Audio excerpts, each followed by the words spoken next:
Vegas gives the Niners the third highest odds to sign Aaron Rodgers, which sounds crazy, right? Especially when Kirk Cousins, Sam Darnold, any of the other quarterbacks that are in the QB carousel buzz of this NFL offseason have the Niners nowhere to be found in their top 8 most likely landing spots. So why is it different for Aaron Rodgers? Why would the Niners ever not extend Brock Purdy? Let's get into it. So why are the odds so high for Aaron and not for Kirk Cousins? For me, I put both those guys in a similar bucket in terms of if you're in the market for one, you're probably in the market for the other. And it has to do with the prospects and the optics of walking away from Brock Purdy, or in this scenario, potentially trading Brock Purdy now while there's a lot of QB hungry teams this offseason that are not going to find their answer in the draft. Things could get interesting. Let me say it differently. If things did get interesting, I wouldn't be surprised. I don't want you guys to listen to this video and say, oh, Max thinks the Niners are going to move on from Brock Purdy. That's not the case. My stance is more, if it does happen, I wouldn't be surprised. And it's easy from the fan perspective to just be like, oh, be pro player. Niners got to sign Brock Purdy. They found their guy. Great story. Great player. All right, we're good to go. Let me paint this picture. Let's say, which is a fantasy land, that the job security was not a factor in this, which as we know, that's a huge factor for how GMs make decisions. But let's say I guaranteed John Lynch and Kyle Shanahan that they were going to be with the Niners for the next 10 years. But the catch is, I say you have to win a Super Bowl in the next 10 years. And if you don't, you die, which sounds extreme, but life or death scenario. Stakes couldn't be higher. You're not going to get fired, but you got to do everything in your power to win a Super Bowl in the next 10 years, or sorry, that's it. What is more likely to result in a Super Bowl? Sign Brock Purdy to an extension at a high price tag, which means you're probably not going to get that second edge rusher. You're probably not going to get that second interior linebacker. There's going to be trade-offs now that you no longer have Brock Purdy on. It's not even a rookie deal. It's the Mr. Irrelevant deal. You tell yourself, we got a shot of 1 to 2 more years with all the aging guys we have on our team, the George Kittles, the Deebo Samuels, Trent Williams. We'll see what happens there. But give me 1 or 2 more years in this window for us to make it happen. And if it doesn't happen, we'll rebuild and hopefully Brock's our guy in year 8, 9, or 10. Or door number 2, you take advantage of the fact that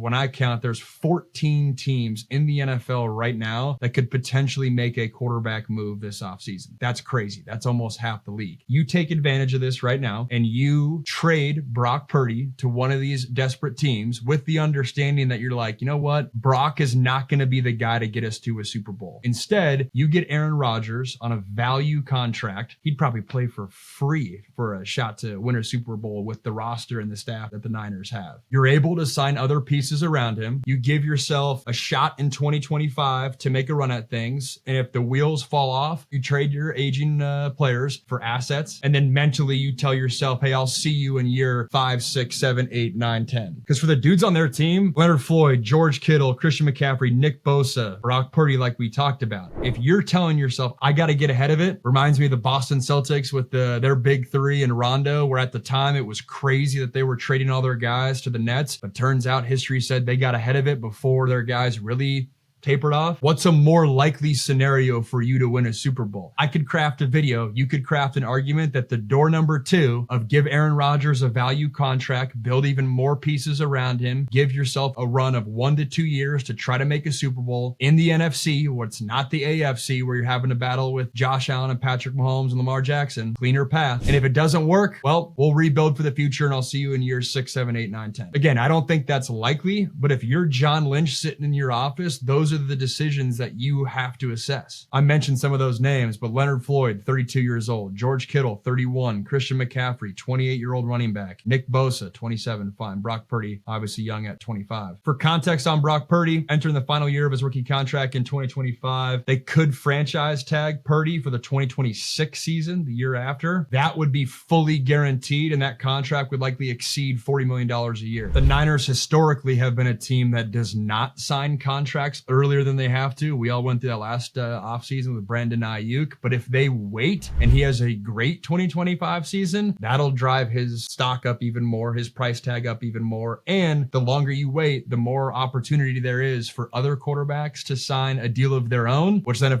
I'm Brock and his team and I look over and say, so-and-so got that, well, then I should get this. And that leads to the question of what is Brock Purdy's likely contract gonna be? The best metric that I got was this 4-year years, 194 million with 100 million guaranteed. Shout out Kirk Cousins for changing the ways of guaranteed money for NFL quarterback contracts. That number is based off of, and this is why I liked it, it's Daniel Jones's contract from 2023, but it's cap adjusted for the current time. So 4 years, 194 million, 100 million guaranteed. And when I saw that Daniel Jones reference, my first reaction was, if I'm Brock Purdy, I'm saying I'm better than Daniel Jones. I deserve more money than that. So it wouldn't surprise me at all if we're a notch higher than that 4 years, 194 million, 100 million guaranteed. And the reason this is important is right now his contract has one remaining year, the 2025 season, and he'll play at a $5 million rate. The Niners have had the luxury of having a high quality quarterback at an absolute bargain. Things are going to change, which then means your roster has to change as a result. We live in a world where you need a high level quarterback to win a Super Bowl. Gone are the days of under center, run right, run left, field position, trust your defense, and that's ultimately going to win you a Super Bowl. But in my gut, Brock Purdy feels like the NBA comparison of DeMar DeRozan in the 2010s and Paul George to an extent. Paul George is, in my opinion, a notch better than DeMar DeRozan in that, call it 2012, 13, 14 range, right before he broke his leg. But the point being that those guys put up stats, those guys earned the right for the big contract that they got. But as sports fans, if we're being honest and we looked ourselves in the mirror, I watch those guys and I'm like, those guys can't win you an NBA title. Not as the first option. They just can't. They can get you 50 wins in an NBA season, but they can't win you an NBA title when push comes to shove. I feel that way about Brock Purdy. Brock Purdy is a really good quarterback. He has earned the right to be a mainstay starter in the NFL. He's earned the right to get paid, and someone will pay him and someone should pay him. But if the goal is to win a Super Bowl, the opportunity for the Niners to do that was 2 years ago, or I guess last year, when they had the shot in Vegas against the Chiefs. The deck gets reshuffled when you have to pay Brock, and I don't think they will ultimately be able to construct a roster around Brock that will elevate him enough to go win a Super Bowl. And so if you are of that belief, it's not the craziest thing for the Niners to entertain Aaron Rodgers, which is wild. I'm sure the comments will be like, Max, you're out of your absolute mind. Again, I'm not saying it will happen. I'm saying I won't be surprised if it does happen. Top four most likely spots for Aaron Rodgers to land: Steelers, Raiders, and then the Vikings and the Niners are tied. I know a lot of people want the Vikings move to have a little Brett Favre throwback. Kirk Cousins, top four: Steelers, Raiders, Browns, and Giants. Sam Darnold, Raiders, Steelers, Vikings, and Jets. Jets would be kind of sweet for him to go back there. If the Niners were to trade Brock Purdy, these are the teams that are in need of a quarterback: Titans at 1, Browns at 2, Giants at 3, Raiders at 6, Jets at 7, Saints at 9. I think the Saints are in gray area and they would look to shop Derek Carr. Steelers at 21, because that is 7 teams that need a quarterback. There are only 2 NFL day one starting quarterbacks, in my opinion, in Cam Ward and Shedeur Sanders. Of those 5 teams that are on the outside looking in, all this Giants and Stafford news, if I was the Giants, I'd be calling San Francisco. If I was San Francisco, I'd be picking up the phone and saying, how much are you willing to give me? And if you're willing to give me a lot, hence that Boston Celtics 2010s trade of the shipping the big 3 to Brooklyn, I don't think it's the craziest thing in the world. Here are some noteworthy quotes. Check this out. You had Shanahan saying, I plan on being with Brock here the whole time I'm here. Okay, obviously a head coach has to say that. Chris Sims said, I would pay him nowhere near market money. He's what, a top 20-ish QB? Baker Mayfield's making $30 million, and you're not even close to as good as Mayfield. Sorry. I agree that he is not as good as Baker Mayfield. I don't think that gap is that far off. Brock Purdy, top 20-ish QB. I'd probably go top 15. I gotta rank him a little bit, but point being, he's definitely not a top 5 quarterback, not top 8. Maybe you could make an argument he's in the top 10. And then John Gruden recently said they should build a statue of him in San Francisco. He covered their ass, man. He deserves to get paid. He has earned the right to get paid. But if your goal is to build a Super Bowl winning franchise, I think you have to entertain these calls. The hype